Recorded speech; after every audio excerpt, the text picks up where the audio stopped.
방금 시온 찬양대가 찬양했던 가사 가운데 보면 걱정과 근심이, 시험과 유혹이 우리 가운데 더 많이 있는 것 같습니다. 사실은 그런데 그 모습이 이 사사기에 드러나고 있는 이스라엘 백성들의 모습과 같다라는 겁니다. 하나님께서는 아브라함과 이삭과 야곱에게 이 가나안 땅을 주시겠다고 약속하셨습니다. 그 땅을 주실 뿐만 아니라 하나님께서 그들과 함께 계시고 그들과 동행하시고 그들의 삶을 인도하셔서 가나안 땅에서 하나님 주시는 샬롬을 맛보며 하나님 주시는 풍요로운 그 복락을 누리며 살아가도록 은혜를 베풀어 주시겠다라고 말씀하여 주셨지요. 그러나 사사기서의 말씀을 보면 이스라엘 백성들은 그러한 삶이 아니라 오히려 날마다 걱정과 근심, 시험과 유혹으로 인하여 비참한 모습으로 살아가고 있는 모습을 볼 때가 있습니다. 왜 그들은 그러한 모습으로 살아야만 했을까요? 왜 오늘 우리의 모습은 이스라엘 백성들과 비슷한 모습으로 살아가고 있을까요?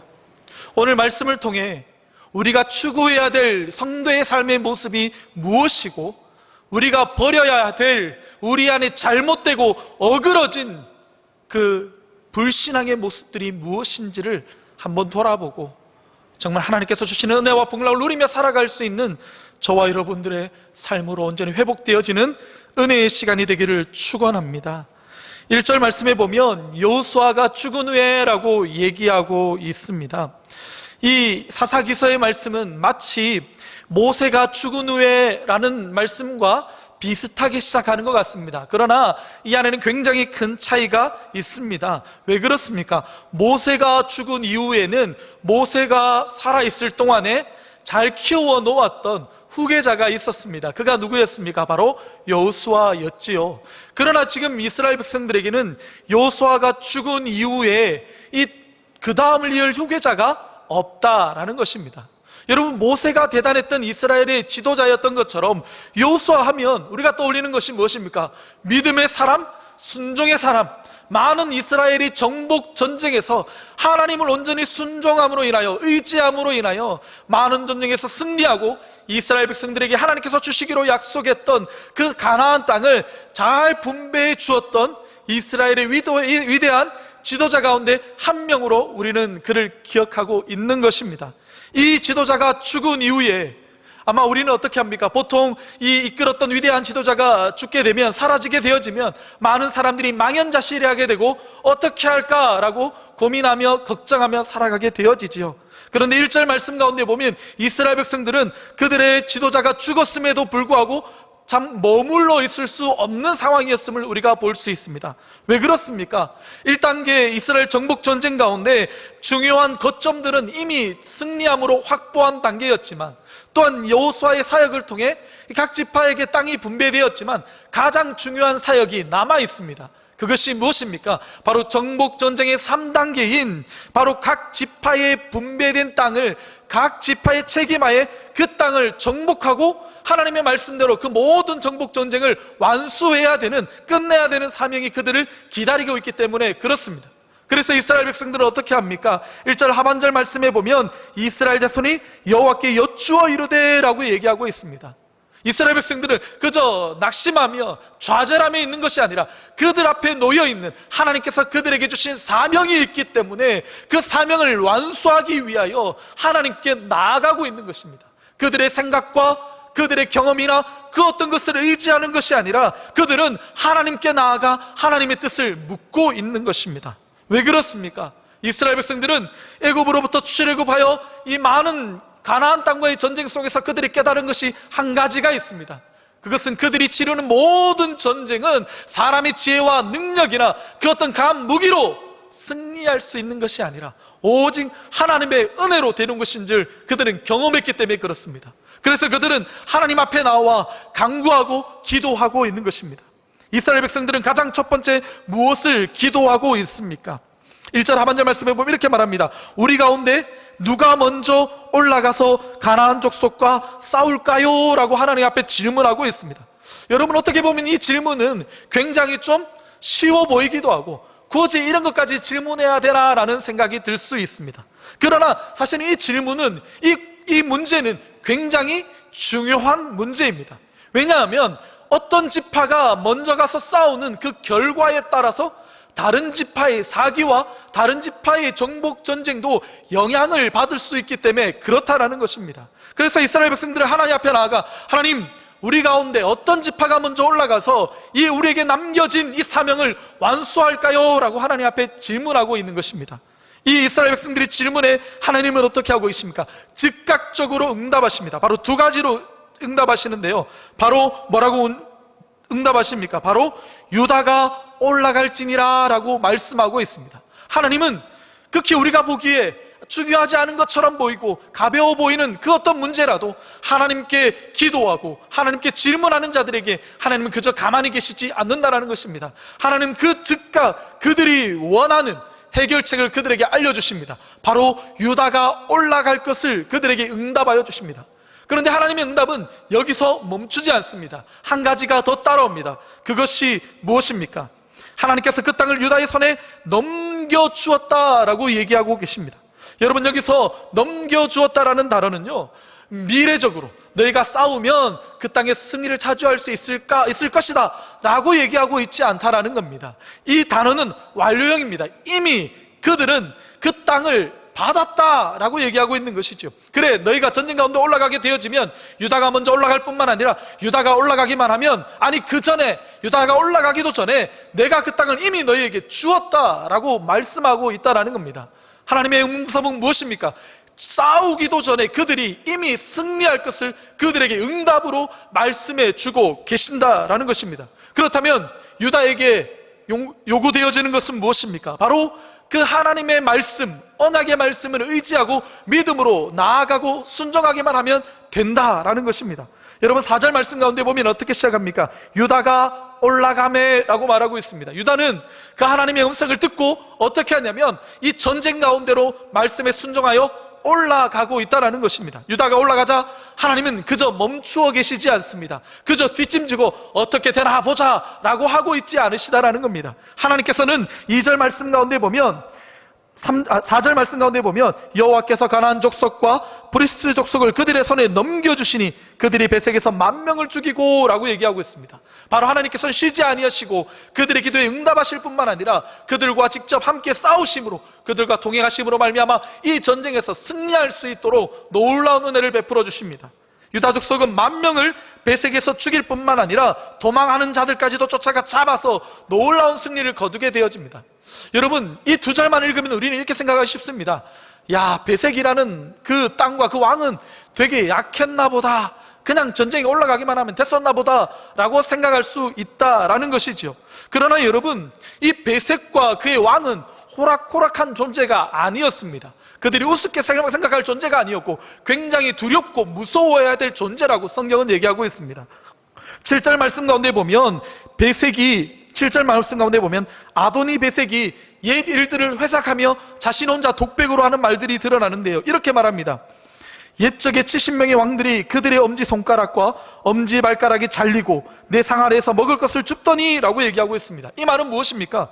베색이 많은 왕들을 전쟁에서 사로잡고 그들의 엄지손가락을 자르고 엄지발가락을 잘랐다라는 겁니다.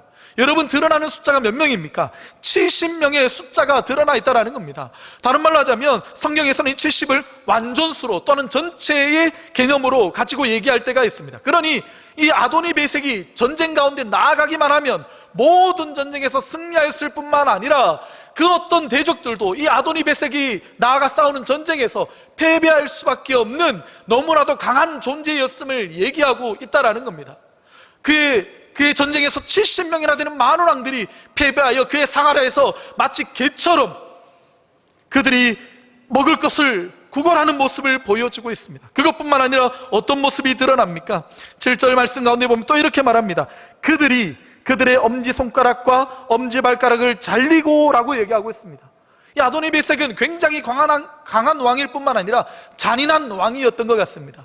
왕을 사로잡았을 뿐만 아니라 그들의 엄지손가락을 잘라버렸습니다. 그리고 그들의 엄지발가락을 잘라버렸습니다. 왜 그렇습니까? 엄지손가락을 자르게 되어지면 더 이상 칼, 무기를 잡을 수 없다라는 겁니다. 그리고 또 엄지발가락을 자르게 되어지면 조금은 걸을 수 있지만 빨리 뛸 수 없다라는 것이지요. 그러니 그들의 엄지발가락을 자름으로 인해서 그들은 다시금 전쟁 가운데 나올 수도 없고 아도니 베색을 반항하거나 그와 함께 더불어 싸울 수 없는 아주 비참한 상황으로 전락해버리게 되어지는 것입니다. 그들의 상황은 상 아래에서 먹을 것을 줍는 아주 비참한 상황으로 전락되어 버린 것이지요. 이런 이 말씀을 보면 아도니베섹이 얼마나 강하였는지, 그가 얼마나 잔인한 왕이었는지를, 나라였는지를 우리는 볼 수 있다라는 것입니다. 그런데 그렇게 강한 나라가, 그렇게 잔인한 나라의 왕이 이 유다와의 전쟁에서 패해버리고 말았다라는 것입니다. 왜 그렇습니까? 이스라엘 백성들이 뭔가 강한 전략이나 강한 무기나 그 어떤 것이 있었던 것이 아니라 19절 말씀에 있는 것처럼 여호와께서 유다와 함께 계셨으므로 라고 말하고 있습니다. 하나님께서는 유다가 기도할 때부터, 이스라엘 백성들이 기도할 때부터, 또한 많은 전쟁들 속에서 유다 백성들과 유다 지파와 함께 동행하셨던 것입니다. 그러니 아무리 강한 아도니 베섹이라 할지라도 이 유다 지파의 대적이 될 수 없는 겁니다. 유다 백성들에게 요구되어지는 것은 그들을 두려워하고 무서워하는 것이 아니라 오직 하나님의 약속의 말씀을 의지하고 순종하기만 하면 이러한 강한 자들도 아무것도 아니게 꺾어버리고 승리할 수 있었던 것입니다.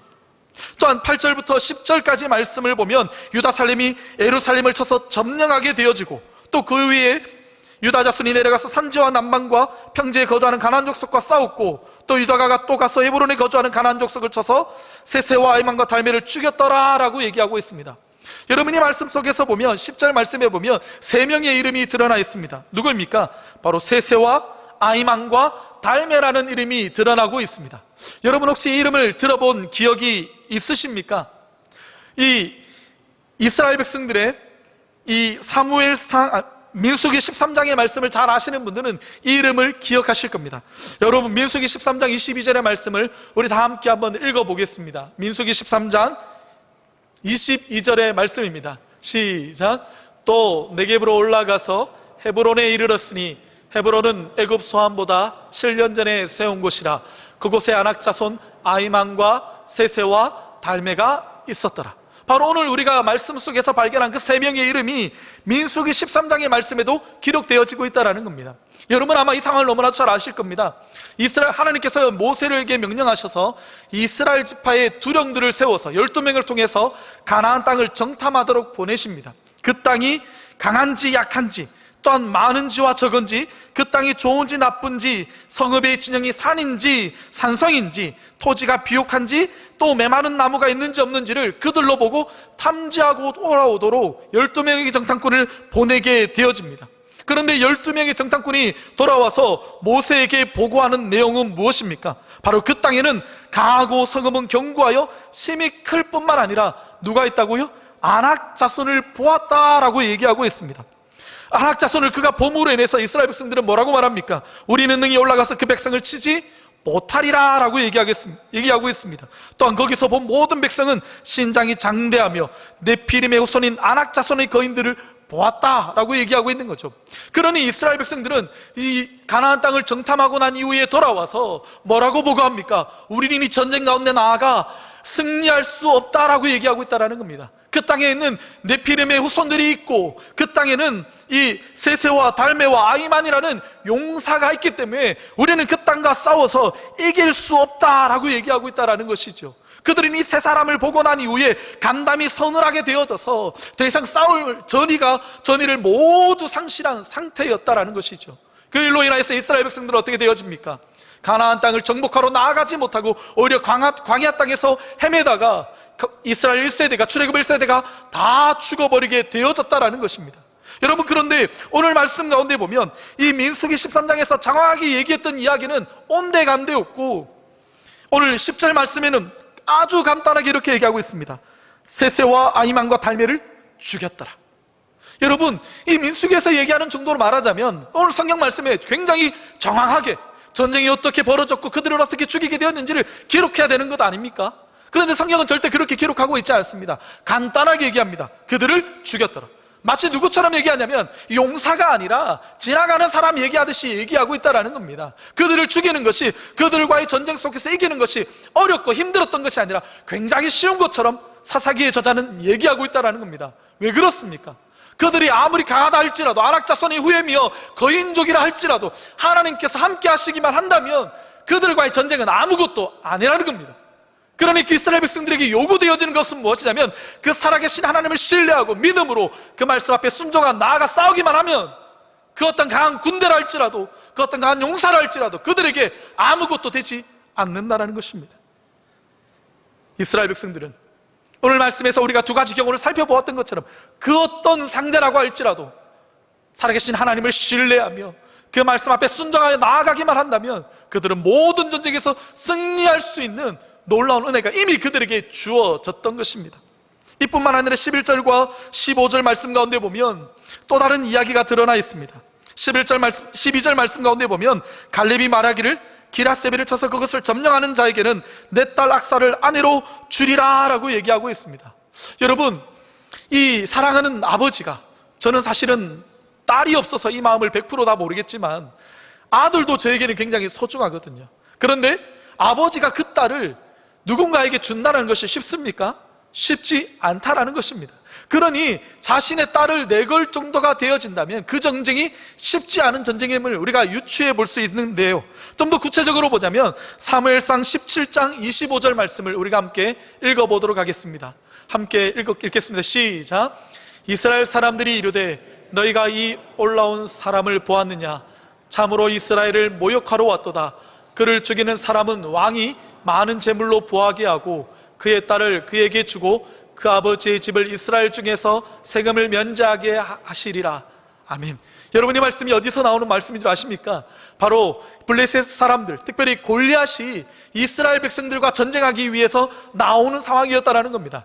이때 이스라엘 백성들은 어떻게 했습니까? 사울 또한 모든 전의를 상실한 채 그 진영에 머물러 있었고, 이스라엘 백성들은 골리앗이 떠드는 말을 그저 듣고 있기만 하고 하나님을 욕하고 모욕하며 이스라엘 백성들이 비방해도 누구 하나 싸울 만한 전의를 다 상실해버리는 상황이었다라는 것입니다.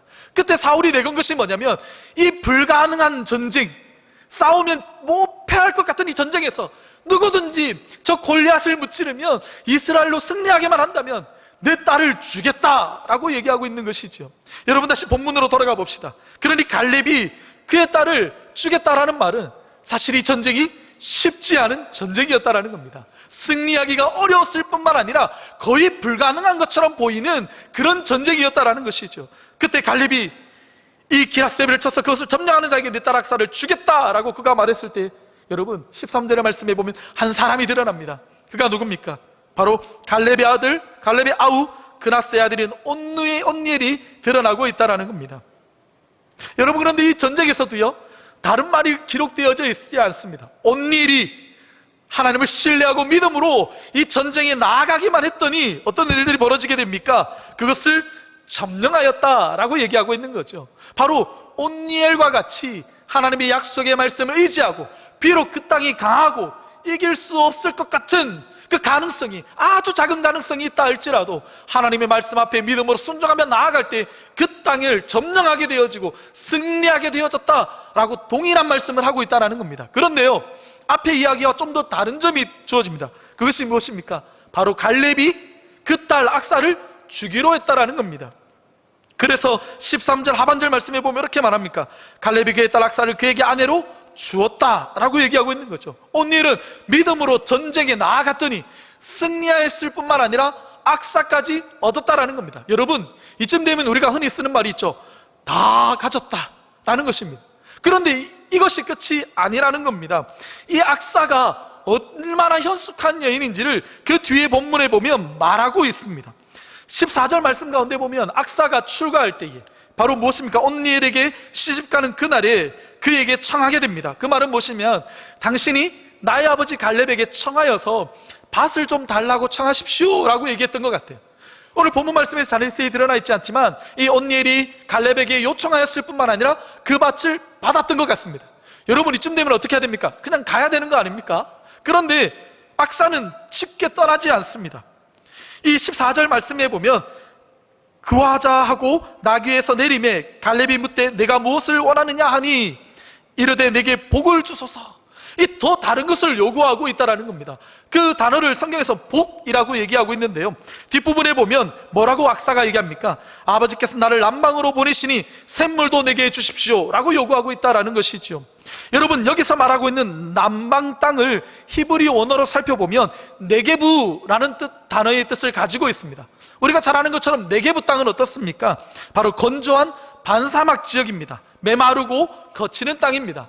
비록 이 갈렙을 통해서 그들이 이 밭을 경작할 땅을 받았지만 그 땅이 지금의 상태로는 그렇게 좋은 땅이 아니라는 겁니다. 그런데 악사가 그의 아버지에게 요구하는 것은 뭐냐면 그곳에서 땅을 경작하고 작물을 가꿀 수 있는 샘물까지 요구하고 있다는 것이죠. 이때 갈렙이 어떻게 합니까? 이 윗샘과 아랫샘을 그에게 주었더라 라고 얘기합니다. 우리가 아까 전에 뭐라고 얘기했습니까? 야, 이런 그런 아내를 얻었다면 다 가졌네 라고 얘기했는데 그 정도가 아니었다라는 겁니다. 믿음으로 나아가는 자들은 놀라운 승리를 누릴 뿐만 아니라 모든 것을 받아 누리게 되어지는 놀라운 은혜를 받았다라고 성경은 얘기하고 있는 것입니다. 비록 이것이 갈렙과 악사의 이야기, 유다지파의 이야기가 아니라 오늘 저와 여러분들에게 주시는 말씀인 줄 믿습니다. 우리가 믿음으로 하나님의 말씀 앞에 순종하고 나아가기만 한다면 우리가 보기에 강하게 보이고 우리가 볼 때 불가능해 보이는 그 모든 사건들이 아무것도 아닌 것이 되어버린다는 겁니다. 그뿐만 아니라 하나님께서 구원하시는 그 백성에게 그리스도 예수 안에서 이미 임한 하나님 나라의 복락을 그의 백성들에게 은혜로 베풀어 주신다는 겁니다. 그 은혜가 빈약하거나 모자란 것이 아니라 얼마나 풍성한 것이었냐면 이 악사 이야기를 통해 그 땅에서 누리는 복락이 얼마나 풍요로운지를 우리에게 보여주고 계신다는 겁니다. 그 은혜는 이들에게만 아니라 오늘 저와 여러분들에게 주시는 놀라운 은혜인 줄 믿습니다. 여러분, 이렇게 말씀이 끝나면 얼마나 좋겠습니까? 그런데 말씀은 이렇게 끝나지 않습니다. 16절 이하의 말씀에 보면 이스라엘 백성들이 하나님을 온전히 신뢰하지 못하고 나아가는 모습들이 몇 가지를 드러나게 되어집니다. 그 중에서 몇 가지를 한번 살펴보려고 합니다.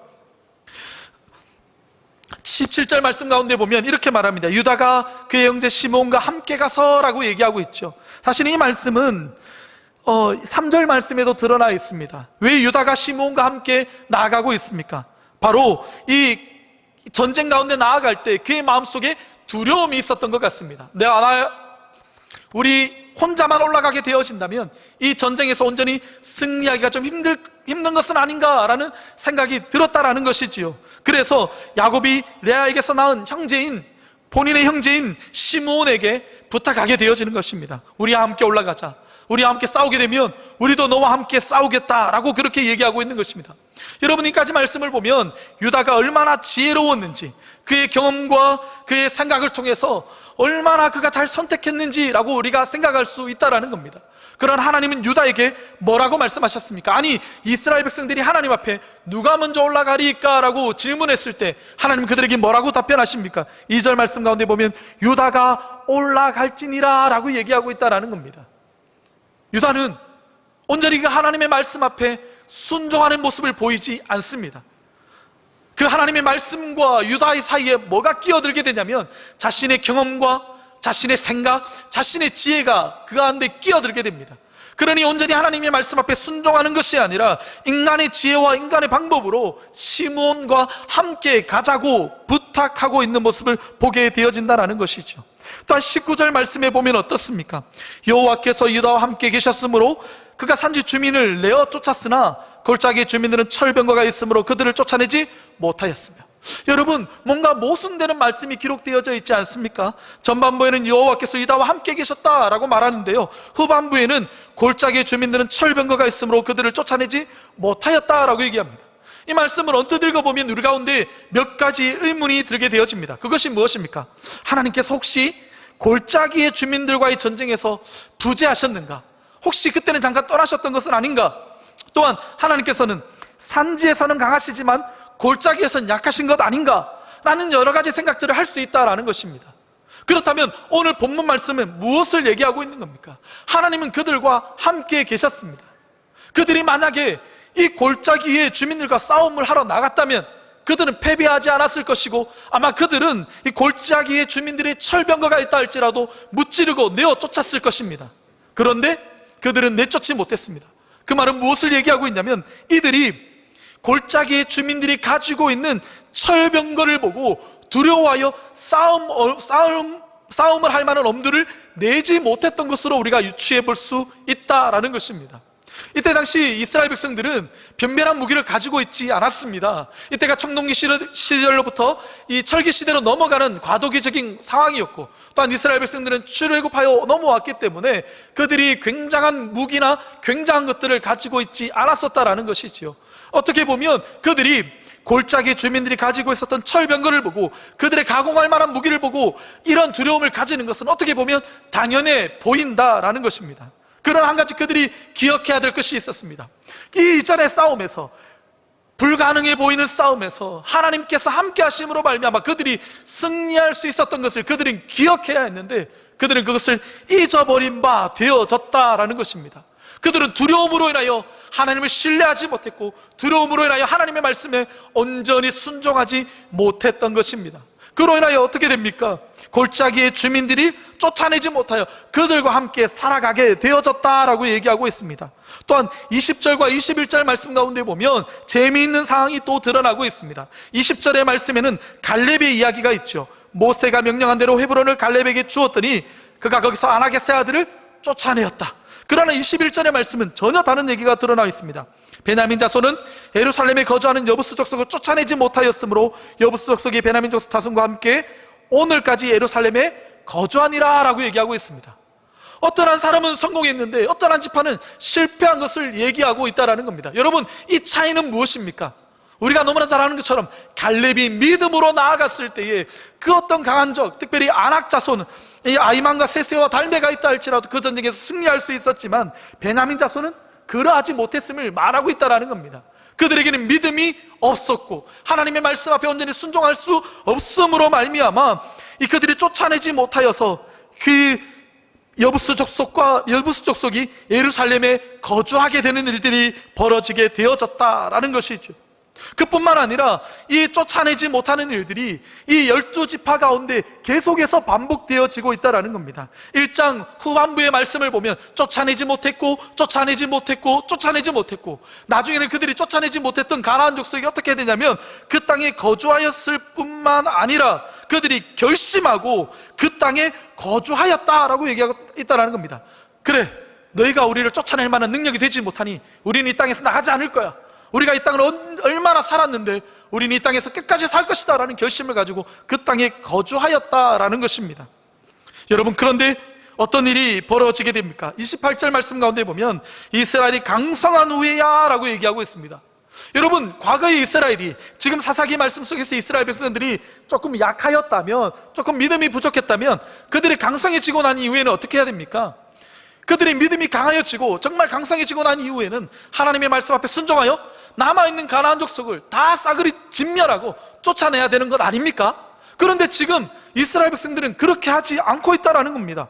오히려 그들은 쫓아내지 않고 어떻게 하고 있습니까? 노역을 시켰고 다 쫓아내지 아니하였더라 라고 얘기하고 있습니다. 이스라엘 백성들이 왜 하나님의 말씀 앞에 온전히 순종하지 않았습니까? 그것은 그들이 주는 유익이 있다라는 겁니다. 그들이 가나안 족속이 이 가나안 땅에 머물면서 이스라엘 백성들의 노예가 되어 그들의 노역을 통하여 그들의 노동력을 통하여 이스라엘 백성들이 얻게 되어지는 유익이 있다는 겁니다. 사실은 이것을 누가 잘 아냐면 이스라엘 백성들이 너무나도 잘 압니다. 과거 이스라엘 백성들은 400년 동안 애굽 땅에 살아가면서 어떻게 합니까? 그 땅에서 벽돌을 긋고 흙을 이기며 그 땅에 많은 성들을 건축해 놓았지요. 그러니 그들은 노예가 주는 유익이 얼마나 큰 줄 알고 있었다라는 겁니다. 그러니 이스라엘 백성들은 강하여져서 하나님께서 은혜를 통해 강하여져서 쫓아낼 수 있는 환경을 만들어주셨음에도 불구하고 그들은 쫓아내지 않고 있다는 겁니다. 왜요? 그들이 주는 유익, 그들이 주는 달콤함을 포기할 수 없는 겁니다. 그것이 내게 유익이 되니 하나님의 말씀보다 그것이 더 중요하고 그것이 더 좋게 여겨졌다는 겁니다. 그로 인해서 이스라엘 백성들은 가나안 백성들을 쫓아내지 않고 여전히 그들을 노역을 시키며 그들이 주는 소득을, 그들이 주는 유익을 기뻐하며 살았다라는 겁니다. 그 결과 이스라엘 백성들은 어떻게 되어졌습니까? 2장 3절 말씀에 보면 이렇게 말합니다. 그러므로 내가 또 말하기를 내가 그들을 너희 앞에서 쫓아내지 아니하리니 그들이 너희 옆구리에 가시가 될 것이며 그들의 신들이 너희에게 올무가 되리라 라고 얘기하고 있습니다. 그들의 삶이 비참한 지경으로 전락해버렸다라는 것입니다. 하나님이 주신 샬롬의 땅에서 그들이 샬롬을 누리며 하나님의 복락을 누리며 살아갈 수 있음에도 불구하고 하나님의 온전한 믿음이 없고 불신하고 순종하지 못함으로 말미암아 그들은 옆구리에 올무가 되고 가시가 되어지는 가나안 족속과 함께 살아감으로 인하여 그들의 삶이 비참한 인생으로 다시금 마치 애굽에서 노역을 하며 살았던 인생으로 전락해버리는 모습을 우리가 볼 수 있다는 겁니다. 그들은 샬롬을 잃어버렸습니다. 샬롬을 잃어버렸을 뿐만 아니라 하나님께서 주시는 그 땅의 복락들 또한 잃어버리고 빼앗기고 살아가고 있는 모습을 그들이 살았다고 성경은 기억하고 있습니다. 그러나 그들의 삶은 어떻습니까? 우리가 너무나 잘 알고 있는 사사기의 사이클이죠. 불순종하고 범죄함으로 인하여 하나님의 진노를 받고 그들이 하나님 앞에 울부짖고 하나님이 그들을 불쌍히 여겨주셔서 구원해 주시는 그 상황으로 계속해서 반복되어졌다라고 얘기하고 있는 것입니다. 그들의 삶은 어떻게 전락해 버렸습니까? 이 4절 말씀에 보면 이렇게 말합니다. 여호와의 사자가 이스라엘 모든 자손에게 이 말씀을 이름해 백성이 소리를 높여온지라 그러므로 그것을 이름하여 복임이라 하고 그들이 거기서 여호와께 제사를 드렸더라. 여러분, 복임이라는 뜻은 우는 자들이라는 뜻을 가지고 있습니다. 이들의 삶이 복임의 삶으로 전락해 버렸다라는 것입니다. 찬송과 기쁨의 소리와 즐거움의 소리가 아니라 우는 소리만이 가득해져 있는, 마치 상갓집처럼, 마치 고통과 절망 가운데 살아가는 자들처럼 그들의 인생이 절망적으로 비참한 인생으로 전락해 버려졌다라는 것입니다. 여러분, 그런데 이 말씀을 보면서 우리의 모습이 그 가운데 있지 않습니까? 하나님께서 우리에게 주시려고 했던 것은 그리스도 예수 안에서 누리게 되는 참된 샬롬의 평화였습니다. 하나님의 그 은혜를 통해 우리의 마음이 날마다 평안하고 하나님을 찬양하며 기뻐하며 하나님께서 그리스도 예수 안에서 주시는 복락으로 말미암아 만족하며 기뻐하며 살아가도록 우리에게 크나큰 은혜를 주셨는데 우리의 인생이 이스라엘 백성들처럼 복임의 삶으로 바뀌어버린 것 아닙니까? 찬양처럼 날마다 걱정과 근심이 가득하며 시험과 유혹 앞에 넘어져서 슬픔으로 날마다 살아가는, 눈물이 끊어지지 않는 날마다 원통함과 슬픔이 가득한 삶으로 우리가 살아가고 있지 않습니까? 그 이유가 무엇입니까? 이스라엘 백성들처럼 하나님의 말씀보다 내 지혜가 더 앞섰고 두려움 때문에 하나님의 말씀을 잊어버린 바 되어졌고 세상이 주는, 죄악이 주는 그 달콤함과 유혹에 우리의 눈이 멀어져 말씀 앞에 믿음으로 순종하지 못하는 죄악의 모습이 우리 가운데 있지 않습니까? 하나님이 얼마나 슬퍼하시겠습니까? 내가 너에게 주려고 했던 그 샬롬이 아니고 내가 너에게 주려고 했던 그 복이 아니라고 얼마나 하나님 한탄하고 계시겠습니까? 하나님이 여전히 우리에게 다 주셨습니다. 믿음으로 살아가기만 하면, 순종하기만 하면 하나님 안에서의 참된 샬롬을 누릴 수 있도록 참된 복락을 풍성한 은혜 나누어 주고 놀아주어도 모자람이 없는 그 복락을 이미 우리 가운데 주셨습니다. 사랑하는 성도 여러분, 우리의 믿음을 다시금 회복합시다. 우리의 순종을 다시금 회복합시다. 그래서 잃어버렸던 샬롬을 회복하며 잃어버렸던 하나님의 복락을 누리며 살아가는 저와 여러분들의 삶이 되기를 축원합니다.